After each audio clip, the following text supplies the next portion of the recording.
A security officer named Blake Mercer made a pivotal error in his professional judgment. He confronted a black woman dressed in scrubs, demanding to see her credentials. Unbeknownst to him, the woman before him was not merely a physician. She was Dr. Alicia Hammond, the esteemed chief medical officer, a member of the board, and in essence, the individual who issued his salary.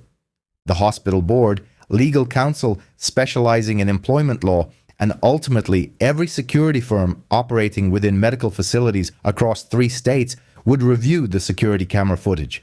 In 12 minutes, Blake's career would be irrevocably over. Within 6 months, the hospital would disburse $850,000 to settle a lawsuit alleging discrimination. And within 1 year, the security protocols at 17 hospitals would undergo a complete overhaul as a direct consequence of the events about to unfold. However, at that precise moment, standing in the hallway adjacent to the intensive care unit entrance, Blake remained oblivious. His sole focus was on his aversion to the demeanor of this woman who dared to question his authority. He was on the cusp of realizing that some individuals adopt a certain attitude when they are perpetually subjected to treatment akin to that of criminals within their own place of work. Before we proceed, I have a small request. Please leave a comment indicating where you're tuning in from, and do make sure to hit that subscribe button without delay. This narrative escalates dramatically, and you'll definitely want to witness its conclusion. Dr. Alicia Hammond was no ordinary 44-year-old physician. While many doctors her age were dedicated to their specialized practices or perhaps advancing to departmental leadership, Alicia was orchestrating the entire medical operations of a hospital. But herein lies what truly set her apart. She wasn't merely a skilled administrator who ascended through the ranks. Alicia was a Harvard-trained cardiothoracic surgeon who had successfully performed over 3,000 open-heart surgeries before transitioning into hospital administration. She held 2 master's degrees, one in public health and another in business administration. Her research had been published in the prestigious New England Journal of Medicine on 17 occasions. Her groundbreaking work on mitigating surgical complications in minority patients had led to the adoption of new protocols in hospitals nationwide. In her capacity as chief medical officer, Alicia supervised every clinical department, every medical decision, and every doctor, nurse, and medical staff member within a hospital that served more than 150,000 patients annually. She was accountable for a medical staff comprising 800 physicians and managed a clinical budget of $340 million. The hospital board sought her counsel on all medical matters. The chief executive officer consulted her on strategic initiatives. By any measure, she was one of the most influential figures within that institution. Furthermore, she was one of only 12 black female chief medical officers holding positions at major hospitals throughout the United States. Her entire career had been characterized by her experiences with individuals who erroneously assumed she was misplaced. On this particular Wednesday, Alicia had been present at the hospital since 4:30 a.m. A significant multi-vehicle accident had occurred on Interstate 95, resulting in 7 trauma patients arriving simultaneously. Alicia had been actively engaged in the trauma bay, coordinating care, directing surgical teams, and making the life-saving critical decisions. She was still attired in her scrubs, which bore traces of blood. Her surgical cap was pushed back. Her identification badge was clipped to her waistband, partially concealed by her scrub top. She was profoundly fatigued, sustained only by coffee and adrenaline, and was en route to the ICU to check on the patients they had just successfully treated. She had traversed this particular hallway countless times. She was familiar with every nurse, the majority of the cleaning staff, and certainly every security guard working the day shift, or so she believed. Blake Mercer was a new addition. He had been employed by the hospital's contracted security firm just 3 weeks prior. His training was minimal, consisting of a 2-day orientation primarily focused on his post assignments and break schedules. He had received no instruction regarding hospital leadership. No one had provided him with photographs of the chief medical officer. No one had explained that physicians in scrubs do not always display their badges prominently, particularly after emerging from surgery. What Blake did possess, however, were assumptions. He harbored preconceived notions about the appearance of physicians. He held beliefs about who was permitted in restricted zones and who was not.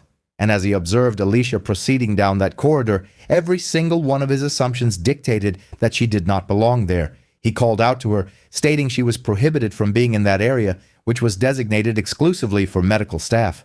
Alicia paused. She turned. This was a familiar occurrence. It happened at medical conferences. It happened at professional gatherings. It happened within her own hospital more frequently than any individual should be expected to endure. She calmly informed him that she was indeed medical staff. Her tone was neutral, neither cordial nor hostile, simply stating a factual reality.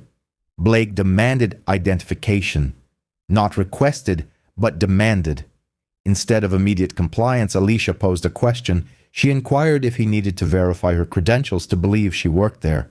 This was a pointed question, as the underlying implication was evident. Why would he doubt her employment at the institution? What led him to the assumption that she was not authorized to be there? Blake cited policy. He stated that hospital policy mandated all individuals to display proper identification within restricted areas. This sounded like a reasonable justification, except for one critical flaw. It was not being uniformly applied. Alicia highlighted this discrepancy. She had witnessed him permit 4 individuals to pass through that very hallway in the preceding 2 minutes. Not one of them was visibly displaying an ID badge. He had not stopped any of them. She questioned what distinguished her from the others who had just proceeded unimpeded. A quick question for those of you watching. Have you ever encountered a situation where you were treated as if you didn't belong somewhere you had every right to be? Please type yes or no in the comments section. Blake did not address her question directly. Instead, he escalated the situation. He inquired if she was refusing to show her identification, attempting to frame her as the antagonist, to make her refusal to comply immediately the central issue rather than his selective enforcement of the regulations. Alicia maintained her composure. She reiterated her question. Why was she the sole individual being stopped? What made her different from the others? The question lingered in the air. Everyone observing this interaction understood the unspoken answer. Everyone, that is, except Blake. Apparently, Blake made his subsequent error. He declared he had no patience for this. He instructed her to present her ID, or he would summon assistance and have her removed from the premises. This was a clear threat intended to intimidate, to compel compliance through the fear of public embarrassment or more severe repercussions. It was at this juncture that Alicia revealed her hand.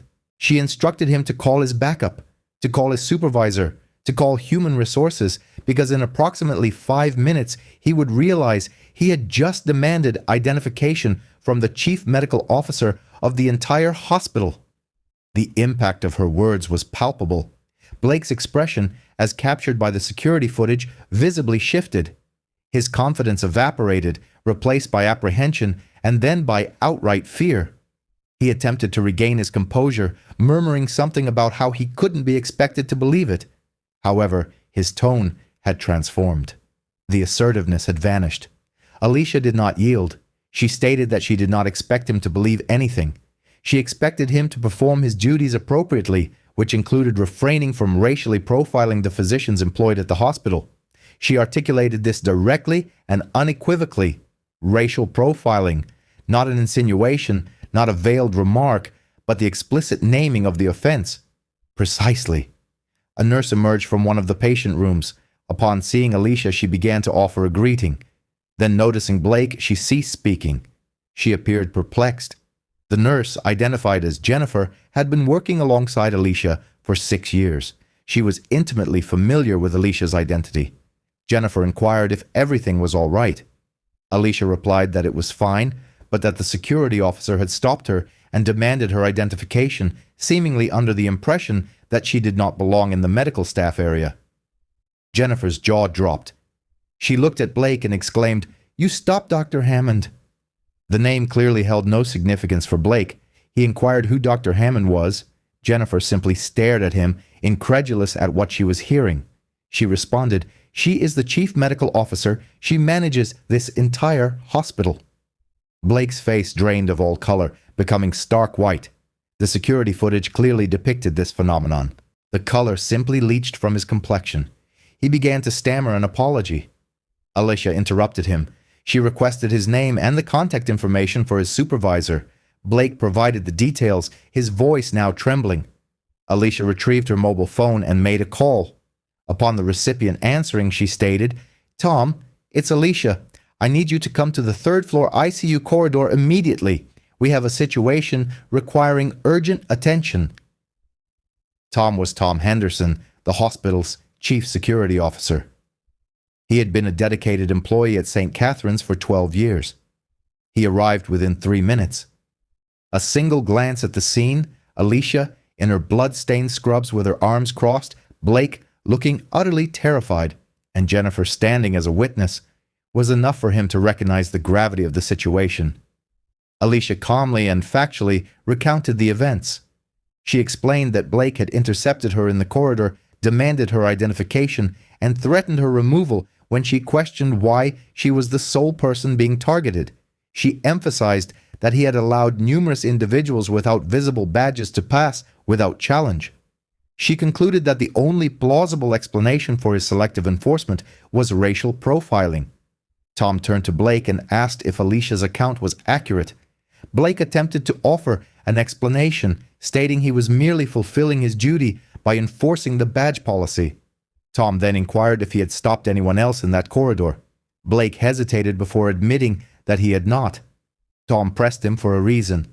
Blake conceded that he lacked a satisfactory answer. Tom then instructed Blake to return to the security office and await further instructions. As Blake departed, the footage clearly showed his realization that his employment was likely terminated. He walked away with his shoulders slumped, no longer possessing the confident air of authority he had exhibited just 10 minutes prior. Tom extended a sincere apology to Alicia, not a perfunctory one, but a genuine expression of regret. He declared the incident unacceptable and assured her it would be addressed with utmost urgency. Alicia conveyed that this issue extended beyond her personal experience. She had contended with such incidents throughout her career, but she could not permit it to occur within her own hospital, not to her, not to other physicians of color, not to anyone. She informed Tom that she required a comprehensive review of the security contractor's training protocols. She requested data pertaining to individuals stopped and questioned in restricted areas. She sought to ascertain if a discernible pattern existed and stipulated that all information be provided within 48 hours. Tom acknowledged her directive, understanding that this was not a mere request from an inconvenienced physician, but a firm mandate from a senior executive who had just experienced discrimination within her own facility. The implications were profound. Do you believe the hospital acted with sufficient promptness?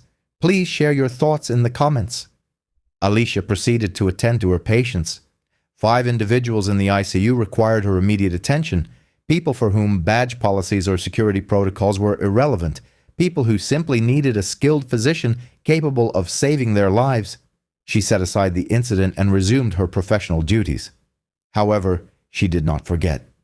That evening, following a 16-hour shift, Alicia sat down and meticulously documented the entire encounter, detailing every spoken word, every witness present, the precise timestamps, the location, and the specific discriminatory aspects of the interaction. She dispatched this account to Tom Henderson. She also sent copies to the hospital CEO, the HR director, the board chair, and her legal counsel. She was not merely lodging an internal complaint, she was establishing a documented record involving multiple witnesses and stakeholders. The following morning, Tom presented his report.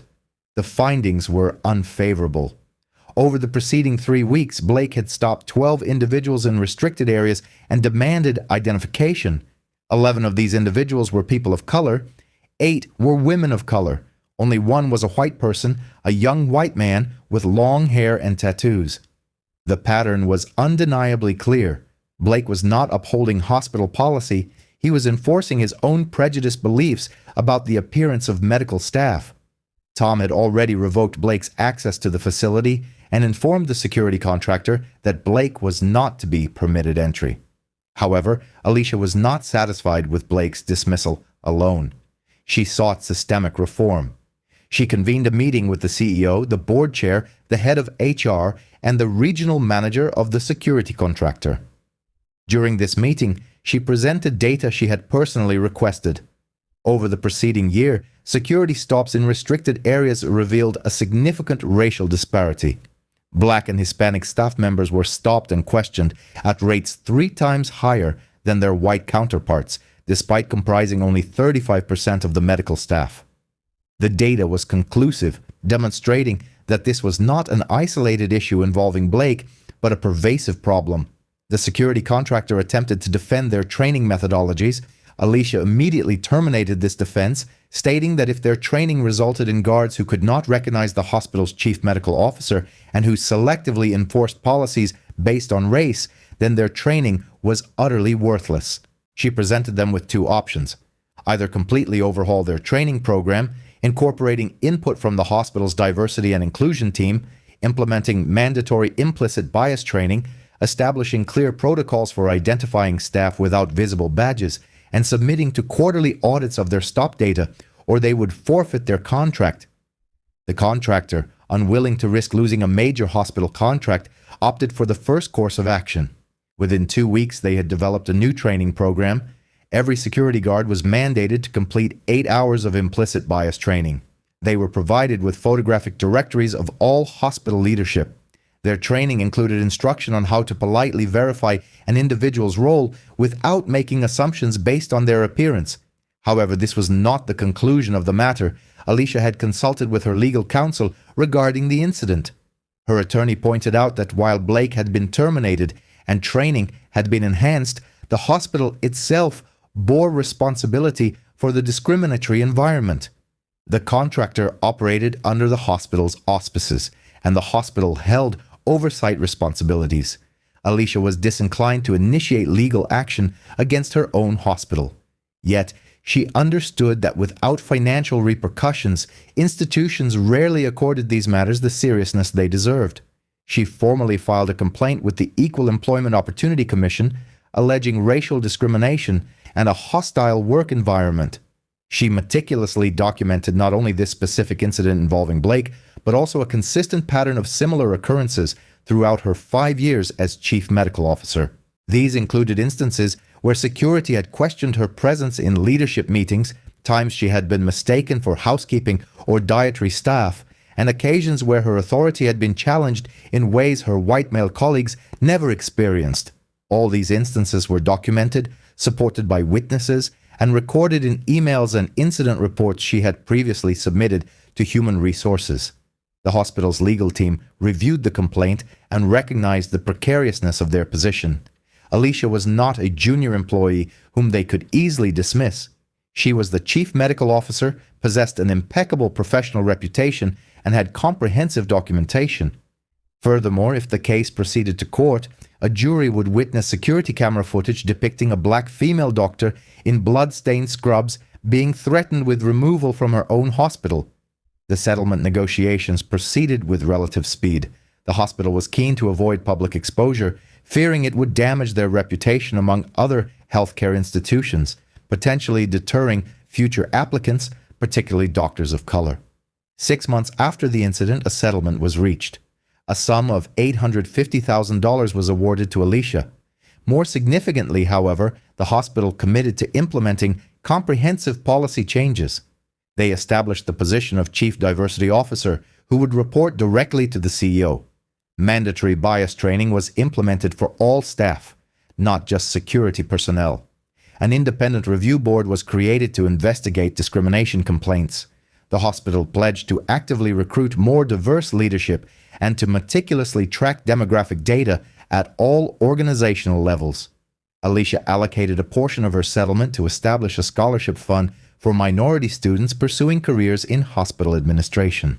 Her intention was to ensure that the subsequent generation of healthcare leaders would be more diverse, ultimately fostering an environment where individuals would not prejudge black women in hospitals as anything other than the accomplished professionals they truly are. Blake never resumed a career in security.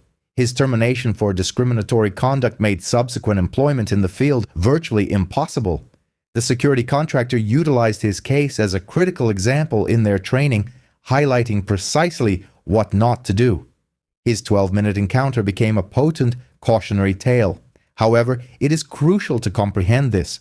Blake represented a singular individual, yet he embodied a far broader issue. The security contractor had hired him without adequate training. The hospital had contracted with a firm that failed to prioritize the identification of its own personnel. The systemic framework had enabled such an occurrence, and the repercussions were not solely borne by Alicia. How many nurses of color had been subjected to stops and interrogations? How many technicians? How many doctors who, lacking positions of leadership, did not possess the influence to contest such treatment? The collected data revealed hundreds of such instances within a single year. This was the essence of Alicia's assertion that the issue extended beyond her own personal experience. It pertained to the creation of an environment where every individual, irrespective of their racial background, could perform their professional duties without facing treatment that implied they did not belong. Let us delve into the profound lessons this narrative imparts.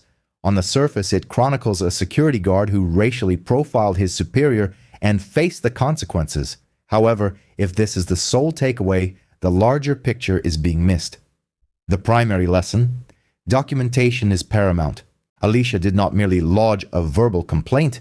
She meticulously recorded events, requested data, amassed evidence, and established a record that could neither be dismissed nor disregarded. Without documentation, such situations devolve into a matter of one person's word against another's. With documentation, they transform into irrefutable facts. The second lesson: patterns hold greater significance than isolated incidents.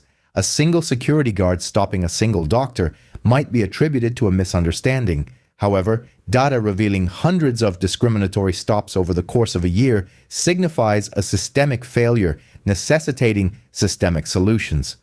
Alicia recognized that rectifying the system was more critical than simply punishing an individual offender. The third lesson: understand and strategically utilize your influence.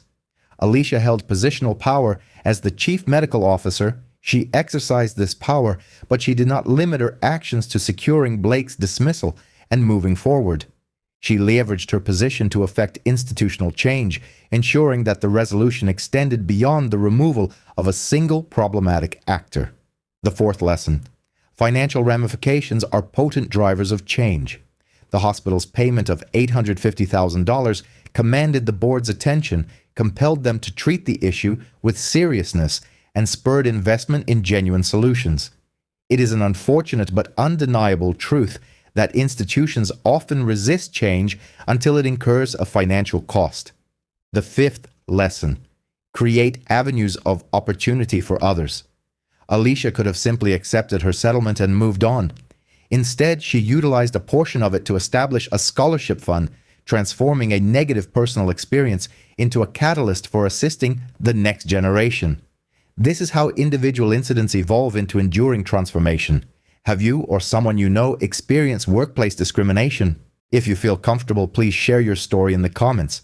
The security footage from that morning was not publicly released in accordance with the terms of the settlement agreement.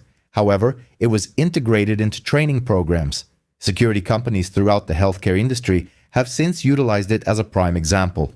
New personnel now observe the situation, learning from the repercussions of judging individuals by their ethnicity instead of adhering to established protocols. The recorded evidence reveals a crucial point. Alicia maintained her composure throughout. She did not raise her voice, nor did she become agitated or confrontational. She sought clarification, highlighted discrepancies, and asserted her position when it was required. Her composed demeanor during the entire interaction precluded any claims of her being uncooperative or unreasonable. This is not to suggest that individuals should endure perfect treatment as victims, but it certainly underscores the efficacy of remaining tranquil and meticulously documenting every detail. When one possesses video evidence demonstrating polite conduct amidst discriminatory treatment, it significantly impedes the dismissal of their grievance. 3 years after the incident, St. Catherine's Medical Center had achieved substantial advancements. Their leadership cohort was more representative. Their guidelines were more precise. Their educational programs were enhanced. Reports of unfair treatment had decreased by 60%. They had received accolades from numerous healthcare organizations for their dedication to diversity and inclusion. However, Alicia would emphasize that the endeavor was ongoing. Advancement does not equate to flawlessness. Issues persisted, complaints continued, and further work remained, yet the system had demonstrably improved, and that held significant weight. Blake's narrative took a different course. Following his dismissal from security duties, he faced a period of hardship. Eventually, he secured employment in the retail sector. Approximately 1 year after the incident, he initiated contact with Alicia via LinkedIn. He conveyed a message expressing his regret for the events. He stated that he had spent considerable time reflecting on his personal prejudices. He indicated that he was striving to evolve into a better individual. Alicia did not respond to his message. She later confided in colleagues that she appreciated his apology, but felt no obligation to offer him forgiveness or her time. She believed her focus was better directed towards effecting systemic change rather than engaging with individual narratives of atonement. While some individuals held differing opinions on this choice, believing that compassion and absolution were paramount, Alicia's perspective held merit. Black women dedicate considerable effort to managing the emotional states of others. At times, the most beneficial course of action is to prioritize one's own well-being and community. The security contractor forfeited 2 additional hospital contracts within the year following the incident. Word circulated throughout the healthcare industry. Hospitals were wary of similar predicaments. The contractor ultimately ceased operations. A new firm assumed their client base, and this company prioritized diversity training and proper staff identification as their foremost objectives. This illustrates the far-reaching impact of accountability. A single incident handled appropriately can transform an entire industry's approach to a persistent problem, but only if the individual subjected to discrimination possesses the necessary resources, knowledge, and resolve to advocate for genuine transformation, and only if institutions demonstrate a willingness to address the issue with seriousness. Alicia continues her tenure at St. Catherine's. She is now being considered for a chief executive officer position within a larger hospital network. Her standing in healthcare leadership has continued to grow. She is frequently invited to address conferences on the subject of diversity in healthcare, on leadership strategies, and on the cultivation of inclusive environments within medical facilities. In these presentations, she consistently references that particular morning with Blake, not because it represented the most severe hardship she had ever faced, but because it so perfectly encapsulated the daily realities for numerous professionals of color. The assumptions, the heightened scrutiny, the burden of proving one's rightful place in environments where they possess every entitlement to be. She informs her audiences that the objective is not to penalize every Blake in existence. Instead, the aim is to establish frameworks where Blake's preconceived notions do not translate into discriminatory actions, where comprehensive training and unambiguous procedures prevent prejudice from influencing how individuals are treated, and where diversity is not merely a superficial slogan, but a palpable reality at every organizational echelon. A concluding query for you, the viewer. If you found yourself in Alicia's circumstances, would you have pursued legal action or attempted to resolve the matter internally? Share your thoughts in the comments section below. What makes this narrative both disheartening and encouraging is this particular aspect. It is frustrating because Alicia endured such an ordeal, expending her valuable time and energy combating discrimination in addition to fulfilling her primary responsibilities, which involved overseeing the medical operations of an entire hospital. It is frustrating because she was compelled to meticulously document, substantiate, and contend for what should have been undeniably evident, her rightful presence there. Yet it is hopeful because she prevailed, because the system, despite its imperfections, ultimately responded, because a single individual armed with knowledge, documentation, and determination managed to instigate significant institutional change, because others facing analogous situations now benefit from improved protective policies. This is the equilibrium we must maintain, acknowledging the system's flaws while simultaneously recognizing its capacity for improvement, understanding that individuals should not be required to embody heroism to receive equitable treatment, while simultaneously celebrating those who bravely resist injustice. The corridor outside the intensive care unit at St. Catherine's bears the same appearance as it did on that Wednesday morning. The same walls, the same illumination, the same nurses' station. However, something fundamentally shifted. A clear message was conveyed. One cannot make assumptions about an individual's belonging based on their physical appearance. One cannot selectively enforce regulations predicated on ethnicity, and should such actions occur, there will be repercussions. Blake learned that lesson through difficult experience. The security contractor learned it, the hospital learned it, and it is hoped that everyone viewing this video is also learning from it. Rights hold no value unless individuals are prepared to assert them. Policies are effective only when individuals are committed to their fair implementation. Change is realized only when individuals are willing to champion it. Thank you for engaging with this narrative to its conclusion. If you found this content valuable, if it imparted new knowledge or altered your perspective, please consider subscribing to this channel.